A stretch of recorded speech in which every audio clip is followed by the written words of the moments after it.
میں تپتی زمینوں پہ سجدے، سفر میں وہ گھوڑوں کی زینوں پہ سجدے، چٹانوں کی اونچی۔ من کان للہ کان اللہ لہ، جو اللہ کا ہو جاتا ہے پھر اللہ بھی اس کا ہو جاتا ہے۔ سیدھی موٹی سی بات ہے، آپ دن رات اللہ کا کام کریں اور اللہ آپ کا کوئی کام نہیں کرے گا۔ اللہ تو ان کے کام کر دیتا ہے جو اللہ کا ایک کام بھی نہیں کرتے۔ ہمارے کالجوں، یونیورسٹیوں، جدید دفتروں میں جتنے لوگ ہیں، کھاتے ہیں، پیتے ہیں، نوکریاں کرتے ہیں، عیاشی کرتے ہیں، اللہ کا ایک کام بھی نہیں کرتے کہ چلے کسی کو نمازی بنا دیں، کسی کو قرآنی حافظ بنا دیں، کسی کو ناظرہ قرآنی پڑھا دیں۔ کوئی ایک اللہ کا کام نہیں کرتے، پھر بھی اللہ ان کو بیوی دے رہا ہے، بچے دے رہا ہے، روٹی دے رہا ہے، بوٹی دے رہا ہے، سب کچھ دے رہا ہے۔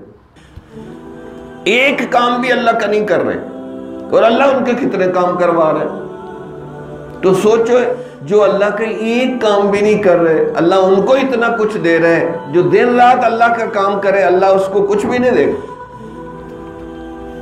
اللہ اس کو جنت کی نعمت دے دے گا، سکون کی شکل میں، سکون کی شکل میں اللہ اس کو جنت کی نعمت دے دے۔ تو عام دنیا داروں کو تو اس کا تجربہ نہیں ہے، لیکن طلباء علماء کو تو تجربہ ہے نا، کہ کتنی دفعہ انہوں نے اللہ کی خاطر قربانی کی، اللہ نے ان کی اوقات سے بڑھ کے ان کو دے دی۔ دھوپوں میں تپتی زمینوں پہ سجدے، سفر میں وہ گھوڑوں کی زینوں پہ سجدے، چٹانوں کی اونچی جبینوں پہ سجدے، وہ صحرا بیاباں کے سینوں پہ سجدے۔